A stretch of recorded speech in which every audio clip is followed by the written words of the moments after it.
Our top story is from the Middle East. Israel has retaliated for an attack on its troops by targeting what it says was Iran's military infrastructure inside Syria. Prime Minister Benjamin Netanyahu said the airstrikes were appropriate. In his words, Iran crossed a red line with Wednesday's missile attack on Israeli forces in the Golan Heights. Israel warns that any further aggression will be met with overwhelming force. The region remains tense but relatively quiet right now amid international calls for calm. Russia, the UK, and the European Union have all urged restraint. CNN correspondents are tracking the latest developments across the region. Ian Lee is in Jerusalem, Matthew Chance live in Moscow, and we begin with Ben Wiedemann in Beirut. Ben, this is a serious escalation in the Middle East. Question is, why now, and where could it lead? Well, I think this is an escalation that's been building up really since the beginning of the year. Back in February, when Israel shot down what it said was an armed drone that entered Israeli airspace, the Israelis shot down that drone, then targeted Iranian positions or facilities inside Syria. An Israeli F-16 was shot down by Syrian air defenses, and it's been escalating ever since. But certainly the American decision to pull out of the Iran nuclear deal really did give a green light to Israel to begin to actively or aggressively pursue Iranian targets in Syria. It was less than an hour after President Trump made that announcement that the Israelis started to strike targets inside Syria. Now, it's significant that more than 24 hours after this supposed Iranian missile strike on targets in the Israeli-occupied Golan Heights, the Israelis have yet to actually come forth with any piece of a missile to prove that Iran was behind it. The Iranians, until now, have been rather coy on whether they were behind this missile attack or not. And certainly the only missiles we've seen was a stray surface-to-air missile that landed here in Lebanon. So there's still many questions about what exactly happened. Now, at the moment, it does appear that things are calming down a bit. The Iranian president, Hassan Rouhani, speaking to his French counterpart, did express a desire for a de-escalation in the area. Apparently the Russians, I'm sure my friend Matthew will tell us more, are trying to also calm the situation down. The Russians, significantly, are the only ones who are talking with all the parties involved. The United States, of course, has no relations with Syria, isn't talking with the Iranians, so in a sense they're sitting on the sidelines. Natalie? Right, and all of this comes as it looks, like Assad has got the upper hand on the Syrian war. So is that why perhaps Iran went looking somewhere else? Well, definitely we've seen that the armed opposition to the Assad regime has lost an incredible amount of ground. They have pockets, one pocket left outside of Damascus. They control some territory in the province of Daraa in the south, and of course in Idlib in the northwest of the country. Now, Iran invested a lot in terms of manpower and resources to bolster the regime of Bashar al-Assad. And clearly they're not about to give up on him at this point, because let's keep in mind, Iran under the Islamic Republic has been a very close ally of the Syrian government going back to the 1979 Islamic Revolution in Iran. So that is not going to change, but clearly they have other interests in terms of maintaining a presence in Syria, and clearly the Israelis object to that. Ben Wiedemann, as always, thanks so much. All right, let's bring in the Israeli perspective here. Ian Lee is in Jerusalem, can tell us about that. Ian, after raising very real concerns of a possible war in the region, Israel now seems to be in a holding pattern. So what was this about for Israel? Was this just about sending a message in the end?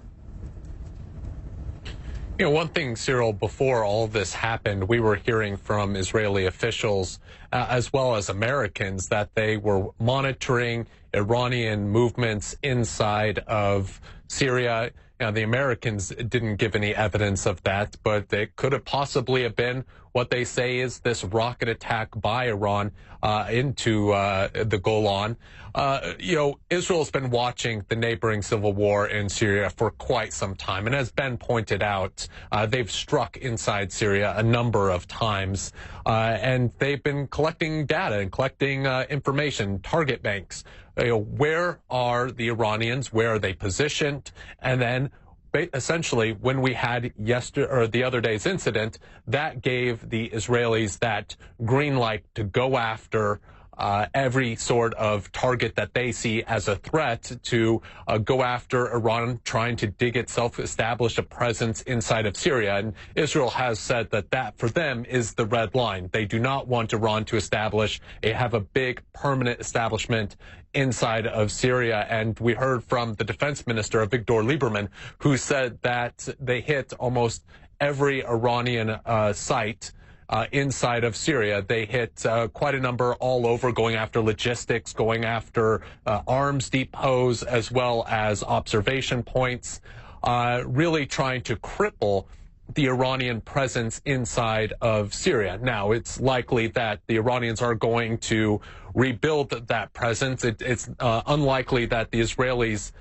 stop them from continuing their presence there. As, again, Ben pointed out, for them, it's important to have a presence inside Syria as well as supporting the regime of Bashar al-Assad.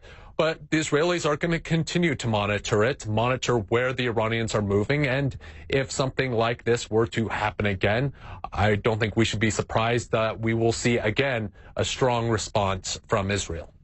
Okay, that's good to know. Strong insights there. Ian Lee reporting live from Jerusalem. Thank you. And Iran has been strangely quiet about the explosive events of the past couple days until now.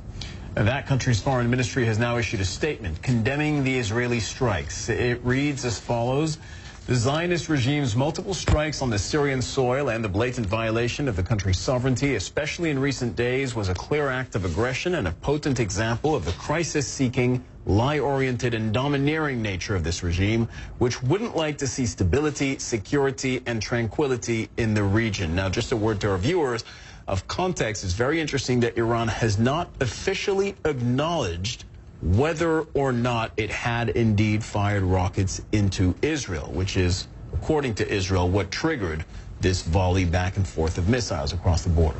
Of course, the big player in the region is Russia. They have a big stake in Syria. For more about that, we go to CNN's Matthew Chance. He is in Moscow. So we've now heard from Iran. Any response from Russia on what's happened, Matthew?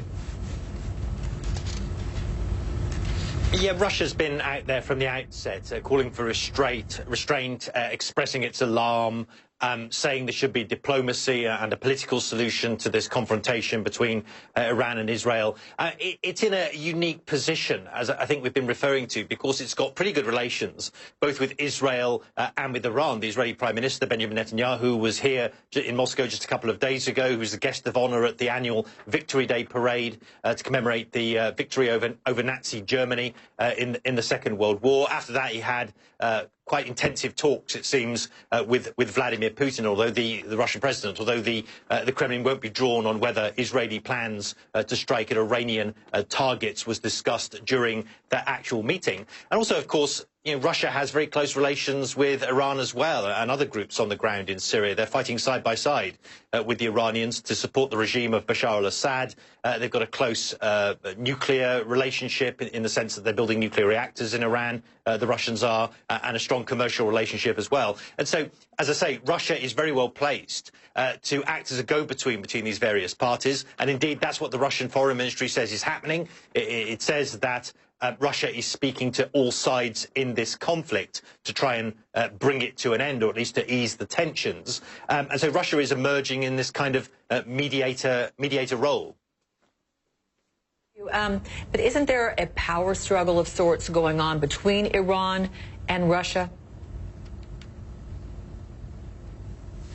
In Syria, I mean, it's been characterized like that to some extent.